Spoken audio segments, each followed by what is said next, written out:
Yeah, kid! Welcome everybody back to another episode of the Handsome Homebuyer podcast. I am Charles, aka the Handsome Homebuyer, twin brother of Captain Permit. Speaking of permits, you need them. If you are an investor, a builder, you need permits. If you're a homeowner, if you're a realtor, if you're an attorney, you need to know us. 516-513-8838. We're at war, people. It's crazy out there. There's people out there hunting. There's people going out into open houses. If you are selling a house, if you're a realtor, if you are in any way, shape, or form in the real estate business, you need to know the Captain Permit. We do it all from the Queens-Elmont border all the way out east to Suffolk County. Every township, we're there. You call us, we're there. Nobody does it faster. Nobody does it better. However, I will tell you up front, it is a torturous process, not because of us. We're there, we're fast, we're quick, but it is not easy. The days of, I know a guy who knows a guy who knows a guy who can get a permit in 30 seconds is gone. But we are there for you. We hold your hand. We answer the phone, and the pricing is excellent. So again, 516-513-8838. As you know, I am Charles, the Handsome Homebuyer. 516-777-SOLD. Lately, not just houses, doing a lot more commercial development, a lot of big deals in the pipe that we're about to lock down that I'm going to be able to share with you guys within the next week or so, which I'm really, really pumped about. So anybody out there, attorneys, accountants, realtors, if you have any kind of commercial opportunity or big development opportunity at all, what does that mean? A tract of 100 acres that we're going to build 1,000 houses. A strip mall, 4 houses in Bellport that I'm going to turn into Section 8 housing. 3 acres here that I'm going to build a 120-unit multifamily facility. Self-storage, whatever it is. The bigger, the uglier, the nastier. What's my slogan? I want to buy it. It's that simple. All right. Today's guest is a very good friend of mine. Now, typically, you guys might find this hard to believe, or probably not. I'm usually the most charismatic man in the room, right? Unless this man is in the room. He's a very good friend of mine. He's a partner in Vanguard. He sits on the board for a number of not-for-profits. In my opinion, he is the number one networker in the world. I would say in the world. He's got the title. He's got the belt. And there's not even any real contenders out there. But more importantly, he's an overall amazing human being. And the way that he sees the world and how he comes from this, like, I'm just looking to selflessly give value and help people and make the world a better place. He's innovative. He's an entrepreneur. He's just an amazing guy that I think everybody needs to know. And got one of the best heads of hair this side of the Mississippi. Please give it up for my buddy, Tommy DiMisa. What's going on, brother? Good to have you, man, here. Dude, I'm excited to be here. I know. We're doing it. I'm standing. Standing desk. For those of you who don't know, I'm not a bougie guy. I went to this big networking thing the other day that Tritech was speaking at. Tritech's a big developer. And I go there in my skull shoes and like a clean t-shirt that I found on the floor in the morning that I was really happy to find. And there's like senators and stuff there. But, so just to give you an example, I'm not really a bougie guy. But the one bougie thing I have is I got this thing called Evo Desk. Everybody should look it up, which is like one of these desks that's like way more expensive than it should be, but it like talks to you and becomes your girlfriend or your boyfriend if you need it. So you don't need anything else. So I'm standing. We're doing the podcast standing for the first time. Don't you feel more energized standing up, man? I know, I feel good. I try to do that. I do the up, down, up, down, I like up, to down. stand all the time, man. I like to walk around with my headset. And I have one of these standing desks, too. Actually, at home, I have the standing desk also because I feel that I want to be moving, man. There's a different attitude from when we're standing here versus if I'm sitting kind of humped over or slumped over. That makes sense. I dig this. I think it's great. So thanks for standing with me, man. I appreciate it. It's good. Back in the body shop, I feel like, I don't know if it's my diet now, if I'm stress eating, or if it's that I sit all day.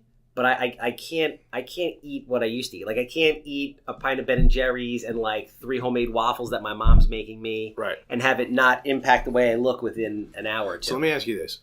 When you get to that the ice cream, since I didn't know you were a big ice cream fan, but since you are, when you get to that point where the half gallon of ice cream is past that halfway point, you mess with the bowl? No, this isn't how I do it. Because I don't even mess with the bowl. I have a totally different I take angle. it upstairs. This is what I do. The magic shell. We even talked about this? No, we haven't talked about ice cream, but let's do it. So what I'll do is I'll go straight for the pint, Ben & Jerry's, right? Depending on whatever I'm hooked on at that particular moment. Like the one with the cookies? You got the one that has like Oreo cookies? Right now I'm hooked on the Tonight Dough. You ever had the Tonight Dough? Write that down. Yep, writing. Right. I mean, do you like peanut butter? Do you like Oreos? Do you like all that shit? I do, but right now I'm totally keto. I'm doing the Cetus Bulletproof coffee. I'm doing all this. I'm off bread. I'm off sugar. How long are you doing that for? It's been like 2.5, 3 weeks. Yeah, but you look good. You don't. I've lost some weight doing it, but last night was my son's 4th birthday, so I had a piece of cake. First piece of cake I've had in like. How'd it taste? Like fucking heaven? You know, it was good, but it could go either way. It was good, but you know what? I was like, I kind of regretted it because I've been like really, really good. I'm telling you, back to the ice cream, and I want to hear about this tonight, though. But I would literally take that half a gallon or half of a gallon, I guess a quarter of a gallon, and just eat it out of the container. And my kids go like, I have this funny thing where my wife, you know, my kids will go in and they call me fatty daddy and they give me a hard time about it, right? So what I explain to them though is that my wife is the one who's actually eating the ice cream, and then she takes the carton and leaves it on my side of the nightstand, so it looks like it's me. That's that obviously. Okay. That's and what BS. do they buy that? No, they haven't bought it for years. No, they know I'm full of it. Plus, it's ice but cream. It's a good angle. Because my undershirt's covered in chocolate syrup, you know, so it's sort of like they're really not going to buy that at all.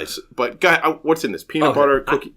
I feel like I don't want to look it up because I don't want to take time away, but I don't want to not do it justice either. It's like it's chocolate, vanilla. They take Oreos that they like incinerate and then swirl it in. It's got cookie dough. Basically, it's heaven in your mouth. Doesn't matter. I love it. The point is, but here's the big part. Then I take a jar of natural peanut butter. What does that mean, natural? So it's the kind with the oil that separates the healthy kind that you stir together. Yeah. Why? Because this was a healthy meal? So it balances it out. Yeah, got it. So I go blow for blow. So I stick a spoon in the peanut butter and then scoop out some of the ice cream, and I'll eat the whole pint in one shot. Right on. There's no putting it back. There's no starting over. There's no, that's what it's about. So there's one they make called this is like a Jimmy Fallon one. I'm Googling it on my phone. Caramel, chocolate chip, ice cream, chocolate swirls, gobs of chocolate chip cookie dough, and peanut butter. There's another one called like, I don't know, some kind of cookie mix-up or whatever. So I leave Penn Station one day. Mm-hmm. And I actually was changing in Jamaica to head out to the island. So I'm leaving Penn, and I pick up a pint. Mm-hmm. And I'm going like, this is a waste because I'm paying like $7 for a pint of ice cream. I'm going to end up... That's a fucking expensive pint. That's Ben & Jerry's. It's a ripoff. You know, you can get sale ice cream. I talk about bougie with you and your desk. I mean, it's only... When I was a kid, I didn't care what ice cream cost. And then when you have kids, you sort of look at... It's like buying sale beer. It's like that kind of thing where you go like, I don't know... This is a lot of fun, by the way. This is great. I actually go now, even with my kids, when we buy ice cream, we look at the shelf and it's like, oh, Friendly's is on sale 2 for $6. We'll get that. But they're like, I really want this one. I don't really care what you want. That'll be on sale next week. We can deal with that later. So taking the train, Penn Station to Jamaica. That's not a long trip. You've taken that trip? Yeah. All right, not a long trip. So I'm figuring what's going to happen here is I won't finish this. I'll just have to like wrap it up in a bag and throw it out. I don't even get to Jamaica. This pint of ice cream is gone. Gone. Like, what are you talking about? How do you feel about yourself? How do you feel about yourself in that moment? Then I felt pretty depressed. But it was also an accomplishment, too. You know, I think if looking back, how did I feel? I probably was disappointed that I didn't buy 2 pints. My kind of guy. That's it. That's the way it is. The only other train story I've ever heard like that, which is like similar but slightly different, is my dad used to ride the train every day with somebody. And from Penn Station to Wantaw, he used to polish off a 12-pack of beer. Yeah, that's good, man. Like that's great. That's impressive. Yeah, but that's a professional. Like, that's like somebody, and again, I don't know. You could be a professional ice cream eater. I could be. I mean, but it's funny. The funniest thing about it is I never got fat. Like, I sort of have, let me show you. See these wrists? Yeah. You see this? It's sort of the same build. You remember this movie? You're old enough to remember this movie. Drew Barrymore's first movie. There's a little story about an alien called the E.T. Extraterrestrial. All right, remember? Yeah, I sort of have that build. Very skinny arms, skinny legs, and just a little belly made out of ice cream. You're describing kind of like a dad bod kind of thing. Well, that's what I am. 4 kids, No, bro. you're good, bro. Oh, thanks, brother. You're good. Appreciate You're it. good. We doing video for this or no? No, there's no video. Audio? Oh, all right. No so video. I don't know if the ladies at home could handle it. Fair enough. So I want to dive into a couple different things. I want to talk about Vanguard, what it is that you do, and just kind of elaborate on that. So Vanguard offers a plethora of services to help the small. I don't see it. You know what? You're going to say it because I don't want to fuck this up. Yeah, really. I appreciate it. So to tell you a quick story, the guys who founded our firm, Ed Probst and Vin Blasi, I met these guys about 15, 16 years ago, back in 2003. At the time, I was working for ADP, and I was selling payroll services in the small business space. And these guys were building their practice in the employee benefits business. At the time, they were doing health insurance and some property and casualty insurance. But over the years, they sort of evolved and really understood that they wanted to just be the specialists in the employee benefit space. And all through these years, we've sort of threatened each other that we would come together in some way, shape, or form as far as in a formal setting, we always had a reciprocal relationship as far as bringing business back and forth. But about 3 years ago, we sat down and really made that more of a serious type relationship. So by definition, we're health insurance guys. We're benefits brokers. So we really consult with nonprofit organizations and small, medium-sized businesses about their opportunities to utilize benefits to both attract and retain talent. Now, it sounds like a bunch of fancy words, but it really means is, how do I use some strategies to really support the staff I have? Because you have employees. What's important? How do I keep my people around? Plus, right? How do I keep them engaged? Plus, what do you like as a business owner, right? How much shit can you possibly do? By the way, when you say that, it's kind of like the equivalent of saying anything in Spanish. It just sounds better. How much shit can you possibly do? No. Oh, okay. When you were describing exactly what you do in such an eloquent way, it's like, it's sexy. It's kind of like you could say, oh, go pick up the car in English, and everyone's like, oh, whatever. You could say it in Spanish, and you just immediately want to have sex with the person. Right. I'm just saying, I don't want to have sex with you, but I thank you, I guess. At least not if you maybe that's not. Unless you want to. I'm not sure, maybe not on the podcast. So I guess my kids can't listen to this anymore. So it's kind of like a bulk solution to take all of the the heavy lifting off employers of the shit that they don't want to do, and most importantly, shouldn't be doing. Look, here's the thing. You specialize. Your business is specialized in what you do, right? You're the handsome home buyer. I mean, that's up to... Opinions vary. Really, absolutely. Is that you have a tagline that says at the bottom, opinions vary? Should be like a little star on the bottom and look, I think I hang around with a lot of specialists because I feel, you know me about connecting people and bringing people together. I need people who are all about specialization because if I'm going to make that an introduction, I need to know that they live and breathe in the space they are. So, for instance, my buddy Matt Rappaport, right? Mm-hmm. All right. I just met him this morning. I was hanging out with him. No kidding. Breakfast. Great. I know him, right? Yeah, for a couple of years. But you knew him, right? Yes. 1031 exchange, right? Yeah. I understand 1031. If there's 100 points of understanding, I understand half a point of 1031 exchanges. But I don't need to because that's what Matthew does. That's where he lives and breathes. Yeah. So I know where the appropriate introductions are for him. So when it comes from our firm, we realized, right around ACA time, the Affordable Care Act, that it made sense to specialize. So my partner Ed, he's all in, has all the acronyms behind his name, has done all the education around this stuff. I mean, we have groups, with 500 employees. We have groups with 2 employees, and everywhere in between. But to your point, I think you need somebody who's aware of what's going on in the market and can really be that consultant. And then I know you guys do other things, but just in the healthcare space, explain to people, health insurance is a freaking nightmare. All right. Tommy and I have something going on in regards to that, to helping me at the moment. But when a few years ago, before I knew Tommy, when I called to get health insurance, I was like, I remember this conversation. I was like, I want to have the best health insurance I possibly can. And they're like, that's great, but you can't. I'm like, what do you mean? Like, well, you're not part of a bigger pool of people. You're only eligible for certain kind of health insurance, right? And then obviously the pricing that goes along with that is not friendly.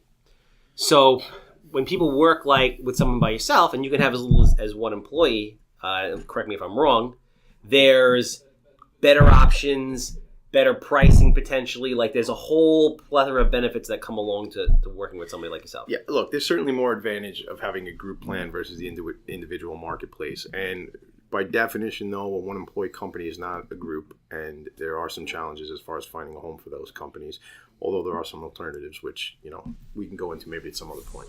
But from our perspective is we really approach any sort of engagement with a prospective client through this diagnostic meeting and really try and understand what their goals are. Not just, hey, talk to me about health insurance. Maybe I can save you some money on what you're paying now. I give you, for instance, I was with a client down in Far Rockaway yesterday. Have you been to Far Rockaway lately?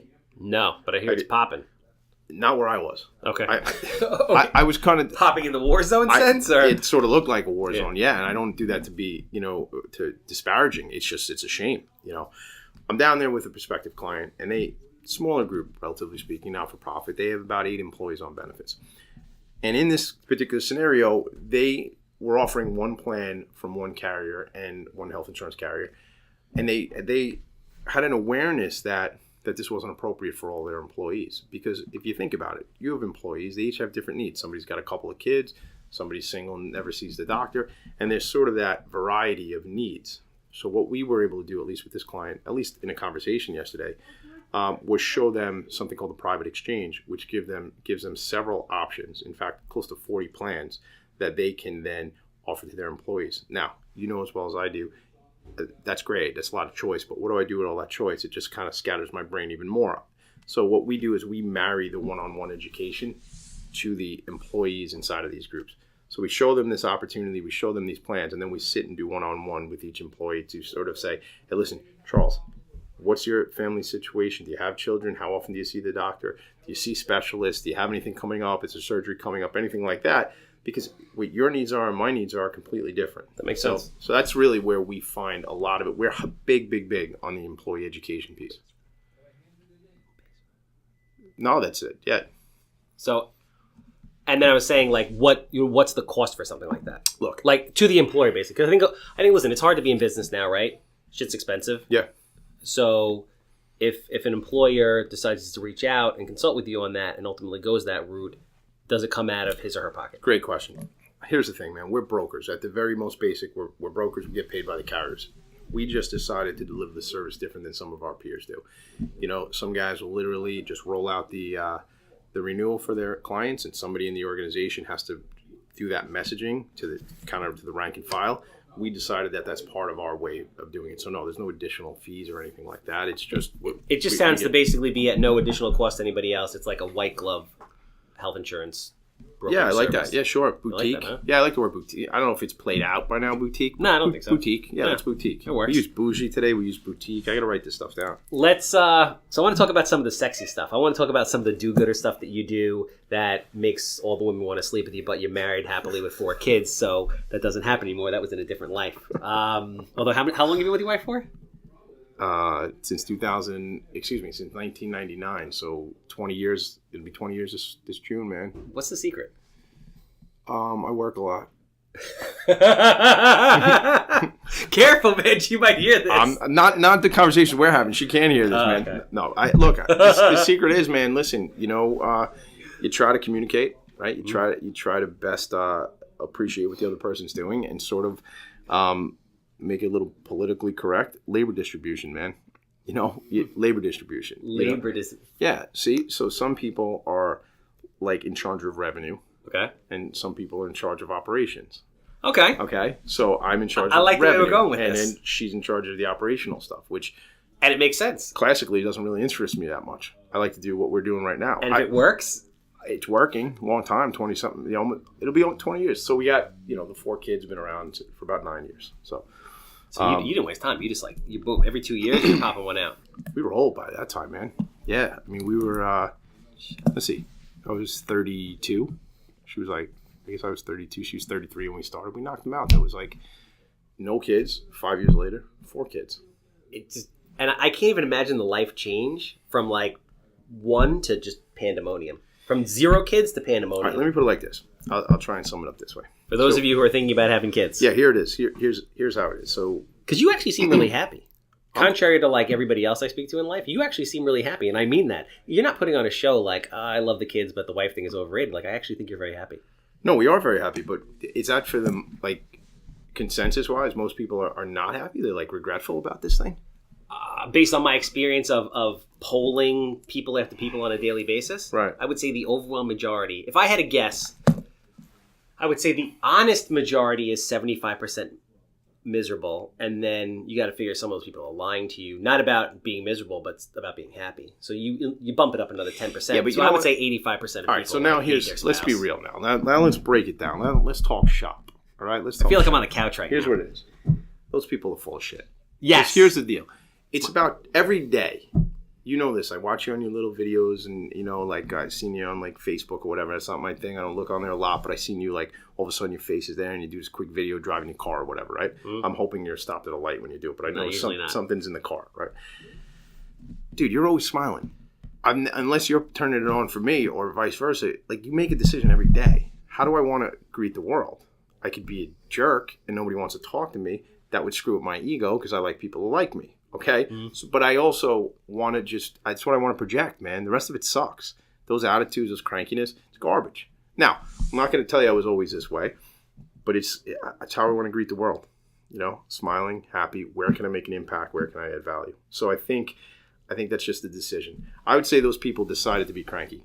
You know, those ones that you're saying that are unhappy about their lot in life. I don't dig it, man. I don't dig it. You see what I'm saying, people? You see what I was talking about before in the introduction?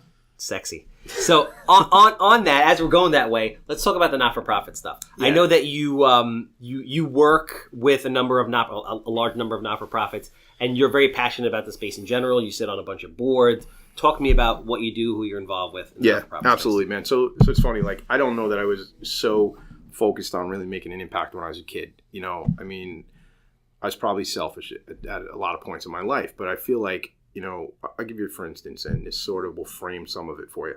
One of the nonprofits we do a lot of work with is our family foundation, the Lindy Lou Foundation, in memory of my cousin Linda. So Linda passed away about 7 years ago, and Linda had special needs. And actually, March 10th is our big event at Syosset Lanes, the Lindy Lou Classic, where we get about 300 people show up for a bowling event. All the money we raise goes to other organizations that are doing work in the special needs space. So we were touched by having my cousin Linda in our lives for 31 years, and my aunt and my cousins kind of came up with creating this foundation in her memory. So Linda's birthday was March 16th. So we always do it a Sunday right around her birthday. So the event is a big deal. It's a celebration of Linda's life and, you know, balloons and the whole thing. It's not a somber day. It's a real happy day. So that sort of framed really where our focus, my personal focus is. And having 4 kids, man, I'm just like, my wife and I, it's our job to really make these kids understand what life's about, bro. And it's not about money. It's not about flashy things. You know, it's about making an impact and helping people. At least that's what I believe. Mm-hmm. And I'd argue that I'm right. Excuse me. Some people would say that it's about fancy cars and big houses, and I know that's not your deal, man. You got this bougie desk, but like you said, pretty much where it begins and ends. I want this desk, by the way. I don't want to get too far out, but I got to get this desk, and I might have to come in here after you leave and take it to my house. It's really like why we're so involved with the nonprofits is, I got to be honest, man. I think that's what we're here for, is to make an impact and support people. We just started talking right before we turned the mic on about your interest in nonprofit. I want to get to that if we have the time, but the Lindy Lou has sort of jumped off into the professional side of things and where our interests lie from a Vanguard perspective. So, you know, about 3 years ago, Ed and Vinny and I sat down and we decided, you know, who are the clients we like to work with most and want to serve more? And it very, very quickly came to be the not-for-profits. And that's, you know, nonprofits. Wow, that's like a hot topic. People talk about it all the time. But we had to be even more specific about it. And that's sort of evolved into not-for-profit organizations that deal with the intellectually and developmentally disabled space and the mental health space. So 2 sort of spaces that are very close to our hearts. So what happens? I do sit on a couple of boards. One, aside from the Lindy Lou Foundation, which is sort of like our family project, it's an organization called SASSY. You asked me right before we get started. I'm just going to put it out there. You said organizations that work with children or in the Spanish-speaking community, right? Mm-hmm. So SASSY is an organization. Who they have? Last year they had, her name was Tiffany. A couple of years, remember TKA? It was like a freestyle group back. Come on, bro. I'm not old enough for that. How old are you? I'm not old enough for that. But how old are you? I'm 39. I didn't know if you tell your age on the show here.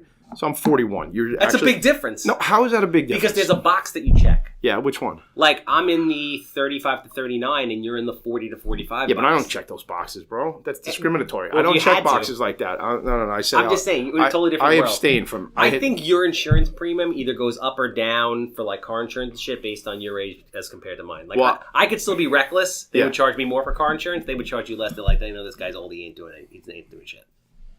All right. I'm just saying. I mean, I wish that was true. I just looked at my car insurance premium and was dissatisfied with it. A friend of ours is looking at it right now to see, you know, a friend, I don't know whose name we want to mention, but whatever. One of our buddies is looking at it right now to see if we can tweak some things. Because what's shocking to me is, bro, I'm 41 years old, okay? I shouldn't have high insurance premium. I'm supposed to be like that safe guy now. Like, to your point, you know, I'm an old man. No, your wife is the safe guy. It depends. Yeah, I mean, it depends. Well, how many tickets do you have? What kind? Any kind. Out of Parker's, I get a lot. That doesn't count. Yeah, then none. I mean, maybe not none. I was on my way to a meeting, you know, in and out of lanes. This is what I don't understand. I get tickets. I'm like this regular dude. And then the guy said it like, are doing like that. What's that movie with like... I don't know, but there's zigzagging. You know what I'm talking about? Like in and out of... It always works that way. Yes, here's the difference. You get a ticket, those guys eventually die. So it's better that you get the ticket, trust me. That is a great analysis. See? Yeah, I mean, it's all about perspective, like you said before. Yeah, You wake up and you make a decision every day to look and approach the world either in a shit way or in a positive way. You have that choice every freaking day. Every day, man. Every single day. And not only that, momentary. You can change that throughout your day, right? Life is going to throw crap at you sometimes, and it's some of this stuff is textbook for people like you and me, but maybe there's people that are actually going to listen to this that don't know this. Perception changes everything. Impacts It's everything. all how you react to what is thrown at you, right or wrong. I mean, it's not. I can't necessarily control what's outside sort of my 36 inches around me, but I can control how I engage with that all day, right? So you're right. It's all about perspective. Totally agree with you. Where were we? Let's go back to Sassy. Oh, Sassy. So, Specialized Autism Support and Information. These are two friends of mine, founded this organization out in Suffolk County. Suffolk County used to be part of the title, but they had to change it because they've expanded with their growth. But they support families who have a child on the spectrum, the autism spectrum. And what they do is they support them all the way from which doctors should you go see, how do you get involved with advocates, how do you get involved with somebody setting up your individual education plan for your child, all these things that are important to folks in that community. A community that is very underserved, who is the Spanish-speaking community. Okay, so what they did is they've recently launched Sassy in Espanol. And what I was going to tell you about was Really? Yeah. That's very cool. So this is something that maybe we can get engaged with. I was going to tell you, come as my guest. They have an event called the Blue Party. It's like a big over-the-top. I'll get you the dates or whatever, but it's a big over-the-top They play Latin event. music? I mean, we'll get them to play Latin music. There's no salsa? It's a Latin event. No, the organization is not Latin. They have a offset call. Well, so why don't we just have a party? You know I took 9 months of salsa classes, No, I right? remember this. Yeah. Right. Would you do bachata? Or No, I didn't get to that point. All I right, so wanted which to is it? master What's this salsa one? first. What's this one? Like that. I don't, for those of you who are at home, I don't. Come when on, I'm it's looking like at this. it. I don't know. I don't know put what. your hand on your belly and you put one hand in the air and you do that. I don't know what that is. That you know Come what that on. looks like. That looks like the first scene of Dirty Dancing where they're trying to teach her how to dance, and all she does is step on people's feet, and he That's throws not her how you out. learned how to dance? She carries a watermelon. He's carrying a watermelon right now. Is that Nobody Puts Baby in the Corner? Yeah, that whole yeah, thing? yeah. But that's way before she was good. I She don't was really know in the that corner. movie. I know the one thing where like she jumps up in the air and like he catches her. Yeah, Did you ever see- that wasn't So what I did just you ever saw. see there was like an Eli Manning commercial? My son loves this I don't have commercial. TV. All right, well, if you had a TV, Eli Manning is, I'll tell you, he's a quarterback on Yeah, no, I know that. on a football team, the Giants. Yeah, just retired. Not that long ago. No, that's his brother. Oh no, that's his brother. Yeah, That's his yeah. brother. They're trying to get him to retire. Peyton is his brother. Yeah. So there's this one scene like they do with this Dirty Dancing scene. I think it's from Dirty Dancing, where Odell Beckham Jr. Good thing I remember his name. My son loves this guy. Odell jumps in the air and like Eli catches him and like dances around like that. I don't know why we're talking about this, man. It's a funny commercial though. All right, I'll take your word for So, it. I trust you. you want to go to the Spanish club? That's where. That's all I got. That's all I got out of that. Let me ask you this before. This is really not dancing. What I'm doing? No, this is no good. I don't for know people what. listening. It's painful, actually. It's a little painful to watch. I got to get this thing on video so people can see this stuff. But this is what I want to ask you, and you may be able to speak on this or not. But I feel like if there's anybody I know to ask about this, it's you. And let me try to like sum all this up. I think there's a lot of people that are out there who want to do good things, right?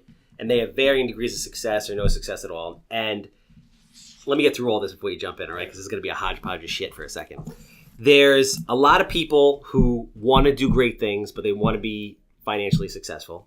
And they almost feel guilty about going out and doing something that makes a lot of money if they don't feel that they're making an impact and making the world a better place. And then you have people that are affluent, or maybe they're not and they don't care about the money and they want to develop a not-for-profit and they want to do things like that. So like, what kind of advice would you give people? If you can recommend, kind of give like a high-level guidebook of how to start and get into the not-for-profit space, whether you want to work for one, whether you are affluent and want to use your money and connections to benefit a particular group of people or multiple groups of people, or if you don't care about money and you just want to do great things, you want to start your own because you have a certain unique idea. Wow, that's a lot of stuff. You like that, huh? Yeah, I do. All that came together over ice cream. So, well, I would say this. I don't think people should feel bad about being successful. You know what I'm talking about, right? I totally know what you're talking about. There's this whole psychology, and I have a friend who speaks on this stuff very eloquently, and she speaks a lot, oftentimes with nonprofit organizations and their boards around the individual's relationship with money. and success and all these things that are programmed into us. I don't know how much I'm big on the personal development thing, but things that are programmed into us at a very young age, not even on purpose, but just like by 7 years old, we're like fully baked on a lot of concepts, and the relationship with money and success is sort of one of those concepts, and of course you're on the personal development tip, man. I know that, one of the things that always impresses me about you, and I kind of blow smoke at you all the time, is the Robert Kiyosaki story, man, and that you dig that Rich Dad Poor Dad story. And I know you love that story. Well, because the book, I've read that book, first the Rich Dad Poor Dad and the Cash Flow Quadrant, which is probably what I like a lot more. But I've read these books forever, and I know a lot of people that have read them and did nothing about it. What I always dig about you is that you took that knowledge and you applied it to your world, and you built a freaking empire. So, thanks, man. We did clapping up front, so we'll do it again. I appreciate that. So I dig that. I really do. So I don't think, I think everybody should have some sort of charitable interest, my opinion. Some people don't. Some people do it on the sly and nobody knows about it, and that's about them, and that's fine. I think if you want to explore what opportunities there are, man, look, there's so much to do. I remember a couple of years ago we did an event at Habitat for Humanity with a couple of my buddies. We did a house down in probably right in your kind of neighborhood. Long Beach? No, it was in Freeport. I'm saying in your neighborhood as far as where some of the work you probably are doing already. But I'll tell you, man, you should do this with me. I'm going to put you on the spot right here on your podcast. I'm going to go work at the soup kitchen at the Inn, the Interfaith Nutritional Network, at the Mary Brennan Inn. If maybe you did it already, down in Hempstead. I actually have a tour I'm going on there next week. My point is, there's so much opportunity. People need volunteers. Find out. You said children. You said the Spanish community. That's important to you. Mm-hmm. People have a passion for certain things. Volunteer. There's an organization here in Long Island called, let's just call it, because I don't know the name correctly, but the Long Island Volunteer Association. Mm-hmm. It's pretty close to that.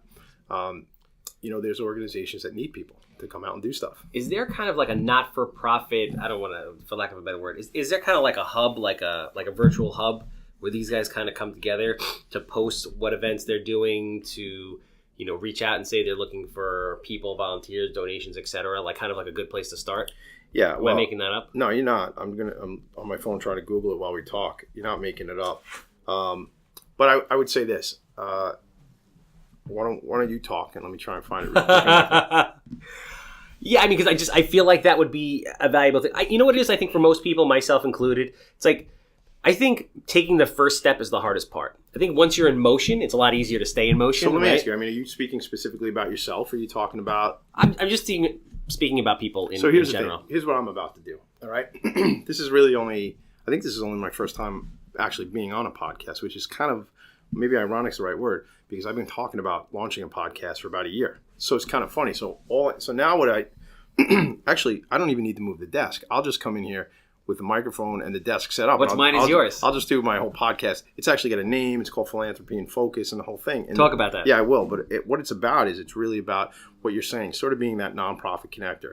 Sort of, I already do this in the for-profit world. Remember you came out and we're going somewhere again tomorrow, and I could sort of bring you into my world. That's what I like to say, as arrogant as that might sound. But it's like, I'm the connector guy, right? I put people together. I've decided that what I'm going to be is a connector guy in this nonprofit space. So we're going to run these executive director roundtables out of my office. I have one set for March 21st. We're going to be doing, we're heavily involved with the Long Island Imagine Awards, which is the nonprofit awards out here in Long Island. I sit on the committee for that event, so we're super involved in that. But Philanthropy in Focus is going to be me just kind of being that go-between, that where I can see the opportunities. You know this about me. I see these opportunities for collaboration amongst for-profit organizations or even individual producers inside of organizations. But I see it even more so in the nonprofit. And I think that's where, you familiar with Gary V? Gary Vaynerchuk? Gary talks a lot about, finding this niche. And I was on a conference call this morning at 6 o'clock, and it came up again. Finding something and just diving way, way, way deep into that whole thing and really becoming your own sort of thought leader in that space. That's what I've decided, is that's what I'm going to be. I'm going to be this centerpiece. I'll draw you a circle. And it's sort of like, this is like the nonprofit universe, and I'm just going to be in the middle of it, and it's going to have all these tentacles where it all connects. So I will be that resource for people who are looking to get involved, or I sort of probably am that resource right now. It's just not there's a website being created the podcast, as we say, maybe this is the launch of it. Maybe this is it right here. It all sort of happened. It all started here. It all started. Don't right forget here. me, man. I won't. No, come on, kidding me? We're riding this wave together. I mean, I think there's a lot that needs to be taken from that. I think and I want to kind of get your view on the world here, because I think more people need to hear this. But it's all about selflessly giving value to people. Like, there are so many people every day that I see step over dollars to pick up pennies, right? Who are trying to get the short-term dollar and don't see like the long-term $50, right? So like, you know, a big thing about you, and on these podcasts, I always try to drive home like, you know, a couple things. But one of them is like just your attitude about life and people and just cultivating relationships for just really the benefit of mankind, is kind of, you know, cliche as that sounds, but I think it's true. I mean, listen, we're all here to make a living, but like, there's a lot of things you do for people that most people aren't going to do. Fair enough, and maybe I'm different in that regard, but I don't know that I'm smarter than anybody. Maybe I just give a shit more than other people do. I mean, I sort of think, and it's not even, that's not trying to like downplay what I do, because I realize how I operate is different than other people. But again, it goes back to earlier in our conversations. It's a decision I made. Yeah. I remember, I don't know if you know John Maxwell. Yeah. You know, he's written like, I don't know, at the time, 97 books. I met him up in Utica. We had lunch one time up in Utica. He's a big deal. Some of your listeners will understand who he is. And he says, if you approach the day, how am I going to make an impact? Where am I going to add value? And like, literally just think of that. Like, and that's, yeah, I got to pay my mortgage just like everybody else, no doubt. So at some point I have to sell health insurance, right? Because that's sort of the bell ringer that gets me money so I can pay my mortgage. But I don't live in that place. That's transactional to me. I live in this relationship place. I mean, my next door neighbor texted me last night. He's like, I got another referral for you. I mean, you called me the other day and you said, I want to hook you up with somebody. You know, It's like, that's more because people dig what I'm doing and like me and want to help me and support me, not because I'm like, hey, Charles, who do you know that can buy health insurance? Yeah. That sucks. People do it, right? People live that way. I choose not to live that way. My deal is I add so much value, make an impact to so many people that it just comes back to you, man, reciprocally. And I don't care, man. It's not quid pro quo. I'm not like, dude, I gave you a lead on that house. Like, where's my insurance lead? I don't care for it to be that. Yeah. And I don't necessarily do it with any expectation. I try as much as possible to do it sort of no expectation, you know, which is, it's not always like... But that's why it's genuine. See, the thing is, like, I think if you do something because you think you can get something in return, it comes off as fake. It's phony. And then it's counterproductive. I completely agree. Yeah. So what are you asking me? How do you get to that point? I just think it's about caring about people. I think it's about realizing what we're... Genuinely. Dude, what are we here for, man? Like, I don't know, like, religious beliefs, whatever. Like, I'm 41 years old, right? I probably have 50 years left. So that's great, you know, until like AI and they just take my brain and they put it in a computer, so maybe I could live forever, you know. I had Elon and all this cool stuff, whole nother podcast we could talk about. But I figured let's just call it 50 years. Mm-hmm. I don't know, dude. What's going to be more important at the end of that? How much money my kids see in a bank account or the impact we make on the world? Got back to the Lindy Lou Foundation. Bro, we support organizations that are helping special needs kids play sports that they might not be playing. You know, special needs. I had a buddy of mine. You know him, actually. I think you know him. He's down in Long Beach, Surfer's Way. You surf or no? Yeah, I used to. You used to or no? No, yeah, I used to. Heavy. All right. So maybe you should go. Do you still, like, could you still get up on the board or what? Yeah, of course. Come on. I've never done it. I'm nimble. I forgot. You're on I used to competitively. Oh, yeah, that's right. You're the under 40. I forgot which box you get to check. It all goes to shit after 40. Right. Thank you. Stuff just starts to break. I'm in the best shape of my life. Are you? Oh, yeah. Bro, I haven't had, thank you. I haven't had a piece of bread in 3 weeks. That's a big deal. I don't know how you do that. Look, there's like, again, they can't see, but there was like this fat here that's not there anymore. That's not there anymore. No, it's not. See, you noticed. Is your wife slide tackling you when you get out of the shower now or what? No, she's really not that interested. She's raising my family, bro. Nothing about that. No, Operations. Not about that. Where the heck were we, man? Surfing. Oh, no. Let me go back. So, who's in charge of this show? Oh, sorry. It feels like it's me all of a sudden. So maybe we should co-host this thing together and interview somebody else. We need another name. We'll do it, yeah. Handsome and ugly. Philanthropy and handsome. Great hair and no hair. That's a name. It certainly is a name. All right, so which story was I telling? See, this is what happens to me a lot of times. I'm inside of two different stories at the same time, and I got to pick and choose which one. The people I'm closest with, this is how our conversations go. Yeah, this is awesome. We talk about 5 minutes on about 30 different things, but nothing ever gets completed. Yeah, but it's all value. Like Yes. anybody who can resonate with this type of frequency would dig this. Like I would listen to this show all day long. Well, half because it's me, but the thing I'm trying to answer for you is impact wise. Yeah. Surfer's Way. Elliot Zuckerman, who's the one who owns Facebook? Zuckerberg? Yeah, Zuckerberg. Yeah, so Elliot Zuckerman owns this. I have to remember which one. No, I'm just being real. Look, I love you, Elliot. This guy is incredible. He lives in Puerto Rico half the year. Love Jewish people. He's awesome. We run the world. I met him through our friend Valerie. Oh, yeah? Yeah, Nice. sure. He's got this permanent dark tan. And he's an older dude, and we have a Lindy Lou surfboard down there, all kind of like painted up and stuff, because we've been supporting him from the foundation over the years. They take 2 different days each summer. They take special needs children surfing.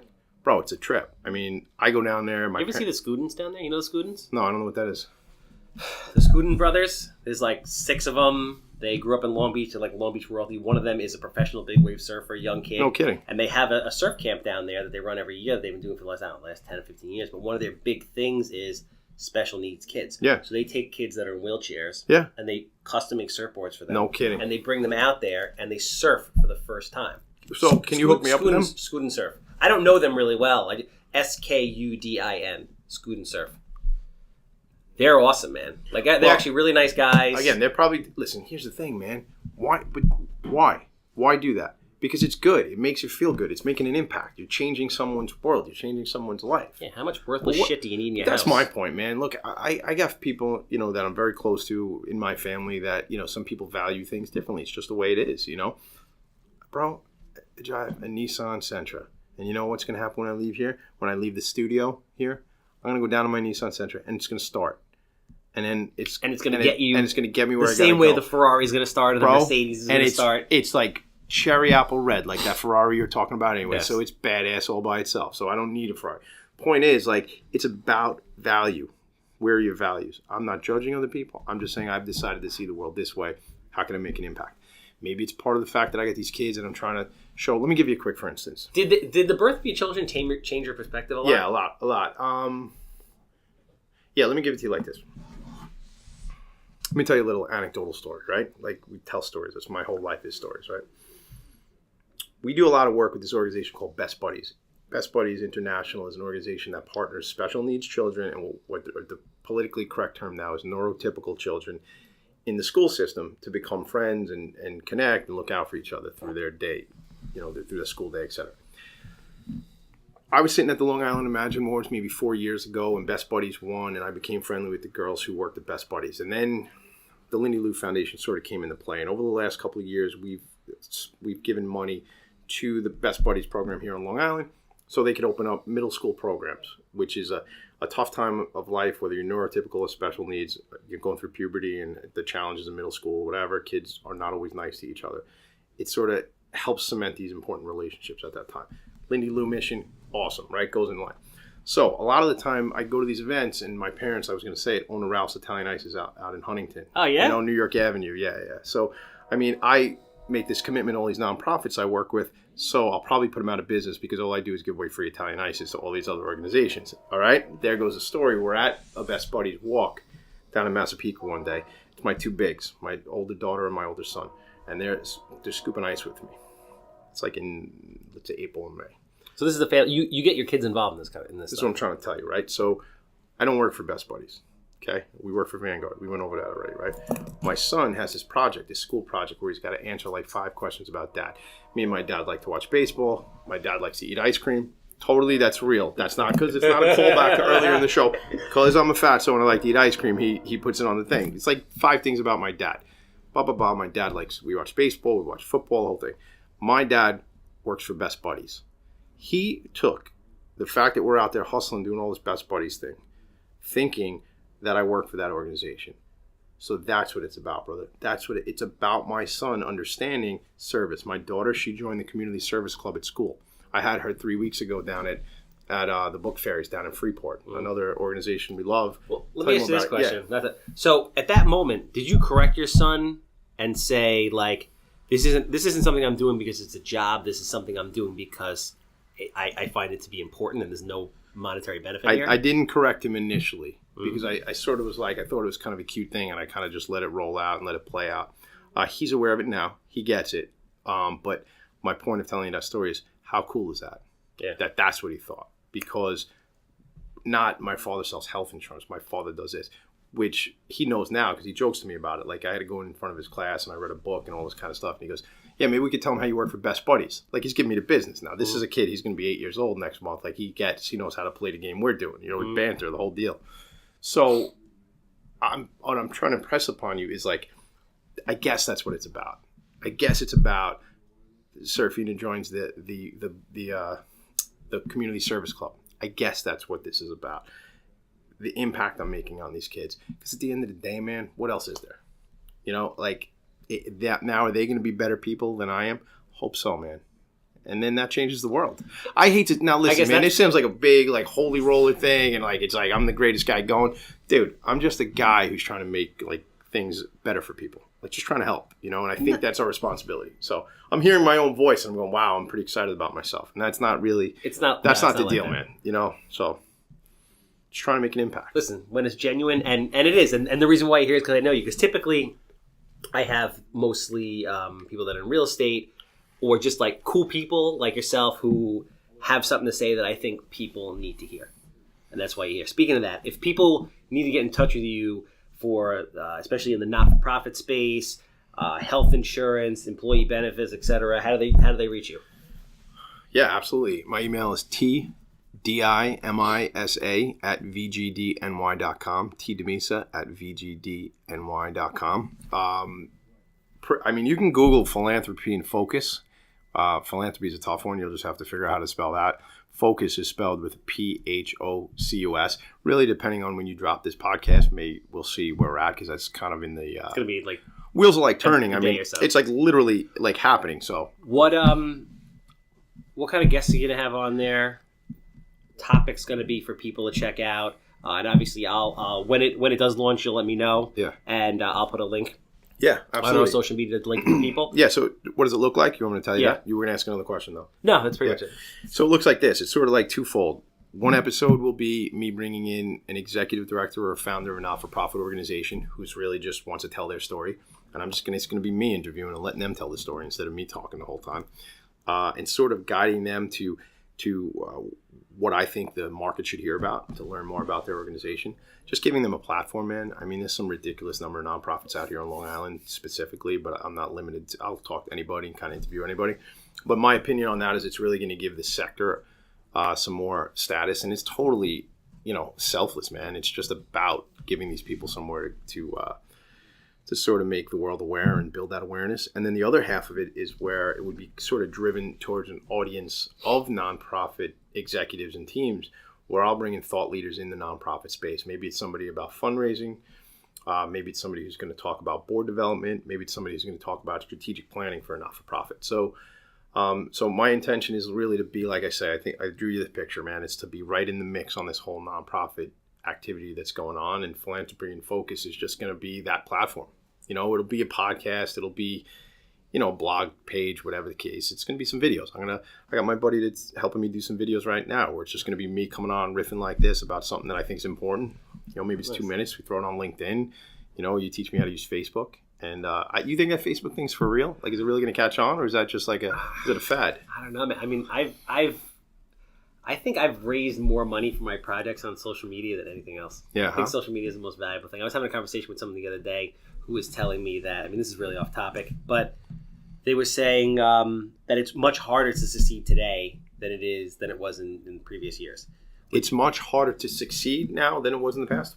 This particular person was telling me that it's much harder to succeed today than it was 50 or 75 or 100 years ago. And I would argue that it's actually the total opposite, right? Because first of all, you have access basically for free on your phone to any kind of information you could possibly want. You don't even necessarily have to go to college. You could learn anything there is to know about anything from the best, smartest people in the world on your phone in your spare time.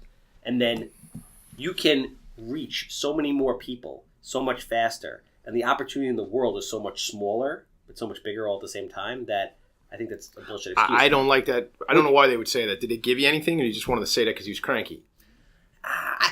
and I don't mean to sound like I that. want to bring this full circle. Like, I'm doing that to bring this full circle, which is to your point, which I think everybody needs to know, is you wake up every day with a decision of how you see the world, what you're going to do, and how you're going to treat other people.